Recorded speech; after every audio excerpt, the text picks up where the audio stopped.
இங்க வா. என்ன ரொம்ப நெருக்கமா நடந்து வர? நீ நானு ஈக்குவலா? உன்னை விட கீழே. புரியுதுல்ல? ஜாக்கிரதையா இருந்துக்க.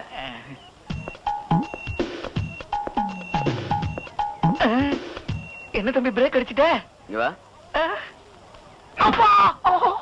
நீ துரையாட்டம் ஜாலியா பின்னாடி நடந்துட்டு வருவ. உனக்கு வேலைக்காரனா நான் வழி காமிச்சிட்டு வரணுமா? உடம்புல பயம் இருக்கட்டும். இன்னும் என்ன அனுபவிக்க போறோம் இந்த பையன் கிட்ட. மறுபடியும் என்ன கூப்பிடுற? பாருடா, இப்ப எதுக்கு நான் அடிக்கிறேன்? ஏன்னு கேட்டா பின்னால நடக்காதுன்னு சொல்ற. இனிமே நான் அடிக்காதம்மா. சரிம்மா, நீ என்னவோ எம்எல்ஏ வட்ட முன்னாடி வருவ, நான் உனக்கு பிஏ வாட்ட பின்னாடியே வரணுமா? பின்னால நடக்கூடாது, நெருங்கி நடக்கூடாது, முன்னால நடக்கூடாது. பின்ன எப்படி நடக்கிறது? சவுண்ட் ஓவரா போகுது, பிஞ்சு போயிடும். தெரிஞ்சு நடந்துக்க.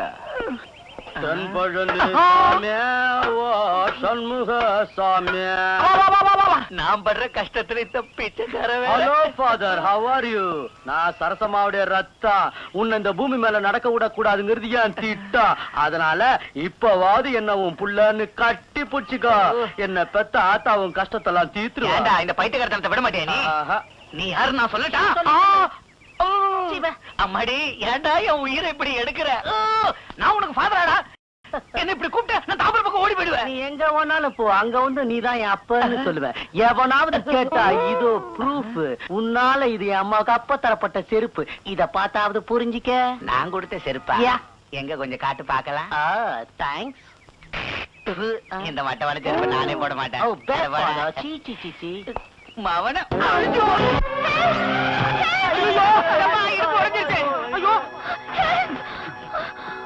என்னது? யாரோ ரவுடி பசங்க துரத்திட்டு வராங்க. என்ன காப்பாத்துவியா? இந்த மூட்டை வச்சுட்டு அதெல்லாம் கஷ்டம். முதல்ல கீழே இறங்கு. எவனாது மண்ட பிறந்தோம்? யாரை நினைச்சுக்கிட்டீங்க? போயிட்டானுங்கடா. ஒரு சத்தத்திலே போயிட்டாங்க. அடுத்து என்னமா செய்யறது? வா, வாசல் விட்டுறேன். இவ்வளவு நேரம் கழிச்சு போனா வார்டன் டிஸ்மிஸ் பண்ணிடுவாங்க. அது ஏற்கனவே பெரிய லொல்லு. இஃப் யூ டோன்ட் மைண்ட், நான் இங்கே படுத்துட்டு விடிஞ்சதும் போயிடுறேன். சரி, படுத்துக்க. அப்ப நீ என் கதையை விடு. ஜீவா, நாங்கெல்லாம் போய் வெளியே படுத்துக்கிறோம். எந்திரிக்கிறா.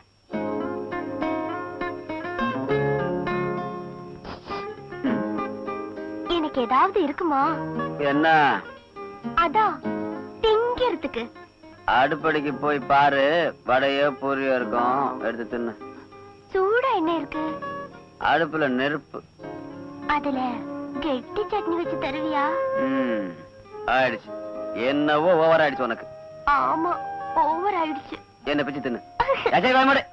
ராத்திரி நேரத்துல வெள்ள பிசாசு மாதிரி வந்துட்டு கப் சிப்புன்னு படுக்கிறியா? வெளியே பிடிச்சு தள்ளட்டுமா? படுத்துக்கிறேன்.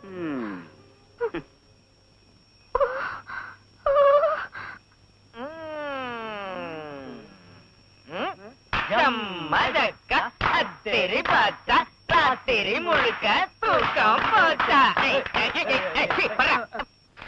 என்ன மாமே, ராத்திரி பூரா தூக்கம் இல்லையா? என்ன சொல்ற? அதான் பனி பெஞ்சதுல அத சொன்னேன். அத சொல்றியா? ஆமாண்டா. ஆனா நீங்க நல்லா தூங்கி இருப்பீங்களே. ஆமா, நாங்க என்னத்த தூங்கணும் அடுப்பாங்கிற. உனக்கு மட்டும் ஒரு நிமிஷம் கூட தூக்கமே வந்திருக்காது. என்ன புரியலையா? அதான் ராத்திரி பூரா பனி, பொண்ணு, குளிரு, போர்வை, அது இது. ராத்திரி நல்லா இருந்தா? நீ வேணா பாரு மாமே, அந்த பொண்ணுதான் உனக்கு. கூடிய சீக்கிரம் ஜம்மா ஜக்கா அத்திரி பார்த்தா ராத்திரி முழுக்க தூக்கம் போச்சா? ஐயோ,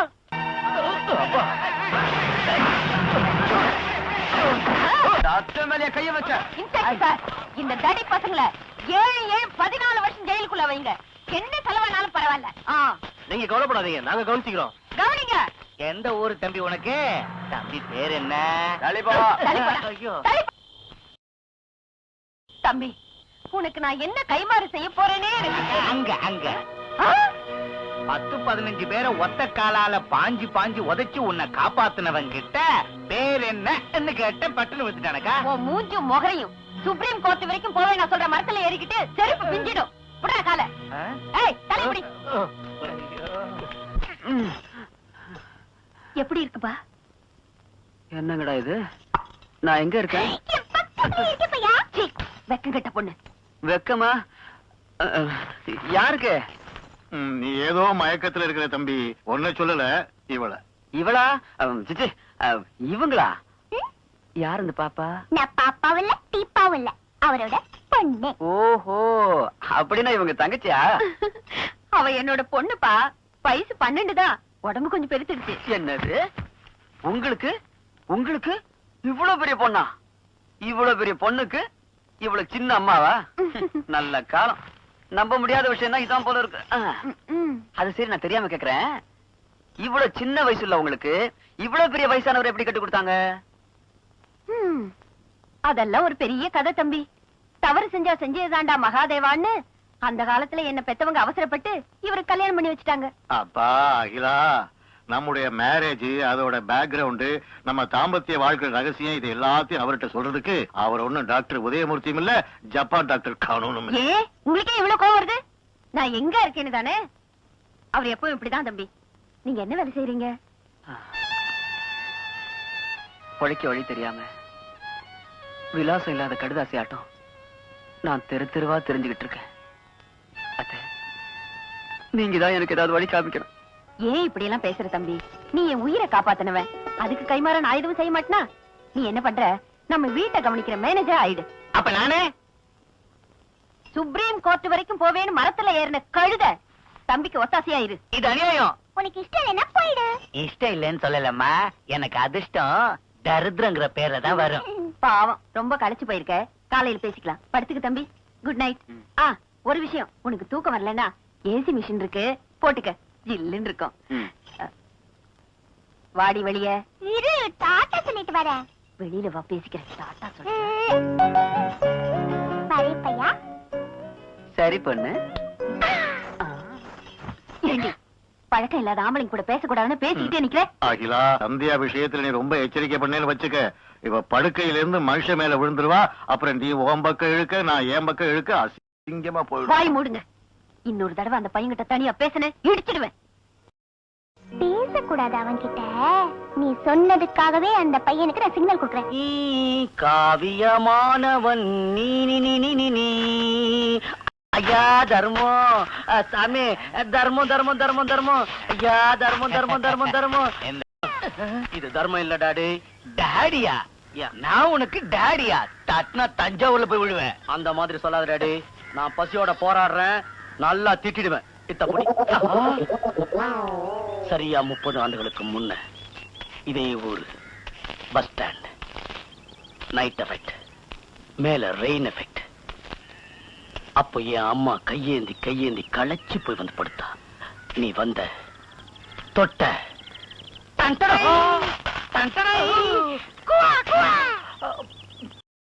அடுத்த சீன்ல சரியா 9வது மாசம் நான் பிறந்தேன். இதான் எங்க அப்பா. அட பாவி, இந்த ஃபேஸுக்கும் இந்த ஃபேஸுக்கும் ஏதாவது சம்பந்தம் இருக்காடா? இருக்காது.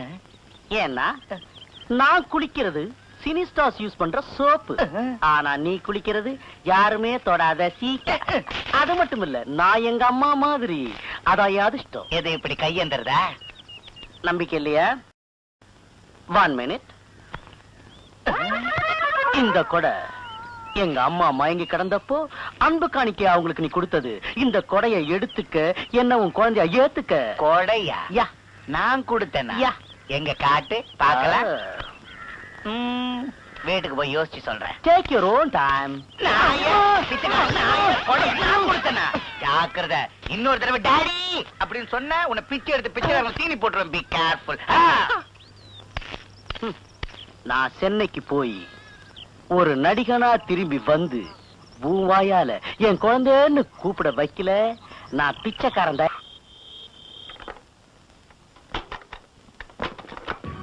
யாரு வந்தீங்களா? நாங்க இன்கம் டாக்ஸ் டிபார்ட்மெண்ட்ல இருந்து வந்திருக்கோம். அம்மா எல்லாம் தூங்கிட்டு இருக்காங்க, தொந்தரவு பண்ணாதீங்க sir. Sorry. Follow me. Come on. Search.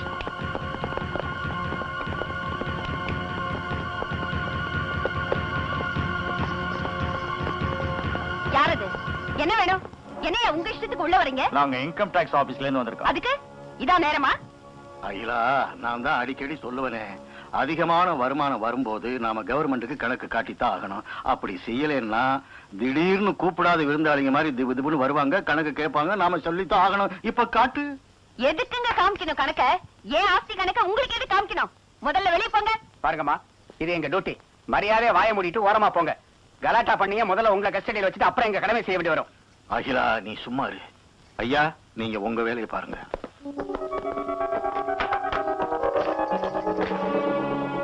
இது எல்லாத்துக்கும் கணக்கு வச்சிருக்கீங்களா? எதுக்கு கேக்குறீங்க? இதெல்லாம் நான் கஷ்டப்பட்டு சம்பாதிச்ச பணம், எங்க பாட்டங்காலத்து ஆஸ்தி. என்ன யாருன்னு நினைச்சிட்டு இருக்கீங்க? இந்த சேலத்து அகிலாண்டேஸ்வரினா இந்த ஊர்ல இருக்கிறவங்க யாரும் இன்கம் டாக்ஸ் காரங்களா கணக்கு கேக்குறாங்கடா. இன்கம் எதிர்பார்த்தேன், இனியும் நிம்மதியும் கோவிந்தா. இதுக்கெல்லாம் கணக்கு கேட்டா சொல்ல மாட்டேங்கிறாங்க சார். என்ன சார் பேசுறீங்க? எங்க அக்கா என்ன யாரு நினைச்சீங்க? இந்த ஊருக்கே தேவதை, கடவுள் வருமானத்துக்கு கணக்க கூடாது சார், கண்ணு போயிடும். என்ன அது பெரிய சீட்டிங்கா இருக்குது. மிஸ்டர் ராமராஜ் சார், ஒரு இடத்தையும் விடாம எல்லா இடத்தையும் கம்ப்ளீட்டா செக் பண்ணுங்க. போங்க. Okay sir. என்னங்க செக்கிங் பெரிய செக்கிங் செய்யுங்க. எங்க அம்மா கஷ்டப்பட்டு எவ்வளவு பேருடைய உழைப்ப உறிஞ்சு சம்பாதிச்ச பணத்தை எல்லாம் எடுத்துட்டீங்களா? எடுத்துக்கங்க. மாடி ரூம்ல மட்டும் இல்ல, கீழே கிச்சன்ல, அந்த வராண்டா பக்கத்துல இருக்கிற ரூம்ல கூட பெரிய பெரிய பெட்டிங்க இருக்கு, அதுக்குள்ள வைரங்கள் இருக்கு, எடுத்து தொலைங்க. அப்ப கூட உங்க ஆத்துல அடங்கலன்னா ஊருக்குள்ள போய் கேளுங்க, நிறைய பேர் சொல்லுவாங்க. அடி உன்னை கொண்டு அவங்க கேட்காத கணக்கெல்லாம் சொல்லுங்க. பின்ன என்னமா கேட்டுட்டே இருக்காங்க, எடுத்துட்டு போக மாட்டேங்கிறாங்க. உன்னை கொண்டு சத்தப்படாதீங்க அழாதீங்க, நான் இருக்கேன்ல. தெளியா ஆபீசர் சார், எங்க அத்தை கணக்காட்டல. ஓகே, அதுக்கு இப்ப என்ன செய்ய போறீங்க? இன்னைக்கு வரைக்கும் கவர்மெண்ட் ஏமாத்திட்டு வந்ததுக்கு இந்த ஆஸ்தி எல்லாத்தையும் ஜப்தி செய்யறோம். திருமதி அகிலாண்டேஸ்வரி சொத்துக்கள் ஏலத்திற்கு வருகிறது. கவர்மெண்ட் நிர்ணயப்படி 1 கோடி ரூபாய். 1 தரம், 2 தரம், 3 தரம். இந்த ஆஸ்திகளை அநியாய வழியில சம்பாதிச்ச உங்களுக்கு ஜெயில் தண்டனை கிடைக்கும். இந்த ரூமை போட்டு சீல் வைங்க. நாளை காலையில 11 மணிக்கு கமிஷனர் வருவார். அவர்கிட்ட இந்த வீட்டு ஓனர் கரெக்டா கணக்கு உடைக்கும். ஒப்படைக்கலைன்னா ஜெயிலே போட்டுருவாங்களாங்க? ஆமாங்க.